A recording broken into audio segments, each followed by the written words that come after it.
Going to Arizona, a team that's in transition is one way to put it. New coach, new general manager, their quarterback is coming off the ACL injury. What do you like about what they did in this draft class to perhaps help Kyler Murray?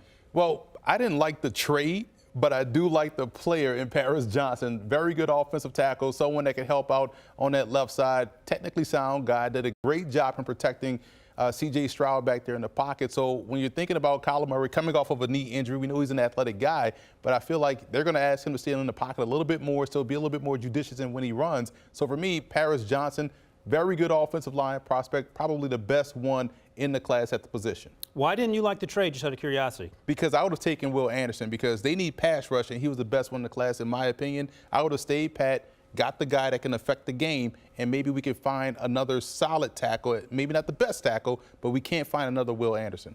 Rick is our general manager here with the first pick. I think you did the math on the points, and the points usually you want to be around 50? Yeah, 50 plus or minus. What are these points? And these points, Arizona won the trade big time by 900 and some points, but then you see I also gave Houston C.J. Stroud, and I also gave Houston Will Anderson. So if it turns out like everybody thinks it's going to turn out, you can throw the points out the window. It's going to come down on how many games you win. Did you like that trade or no?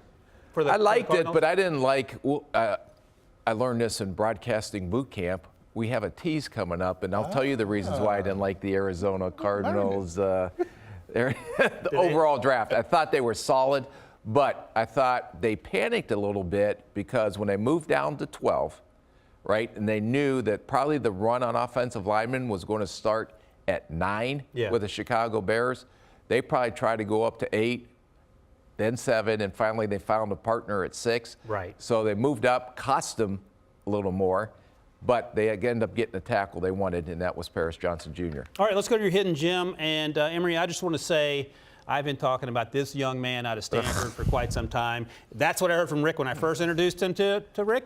And I heard it at the Senior Bowl, and he slowly came around, and now he's doing the because he knows that I'm right. And I'm happy, Emory, that you were going to confirm that I'm right. Who's your hidden gem? It is Michael Wilson. Check you out, Ryan, doing a great job. But he's my number one X receiver. So I have to say this because he has to come with a caveat. If he's healthy. Stop it. And that's the biggest key, because when you try to find which game to watch, you have to see if he's on the depth chart first, because he may be out of the game because of an injury. So when you think about someone like him, he can stack and track rather well, great acceleration, closes on the football, all those things you want a receiver to do. He's 6'2", 213 pounds, had a fantastic week at the Senior Bowl. Now, if you could bottle up what you saw at the Senior Bowl health-wise and have that for 17 games, that's great. But I understand why he went where he went, because you can't depend on him for 17 weeks. So, Rick, 4.58, but I think you would agree he plays faster than that. So how do you Yeah, he plays faster than that, but he's not a speed demon. I have some issues with his drops. I know he goes up and he's big and he's a possession-type receiver to me. He's always going to be covered, but he's going to have to learn how to come up more consistently with the contested 50-50 catches. But he can do that. But the thing, a teaser, they took a couple of guys that are always hurt, so we'll talk about that down the road here.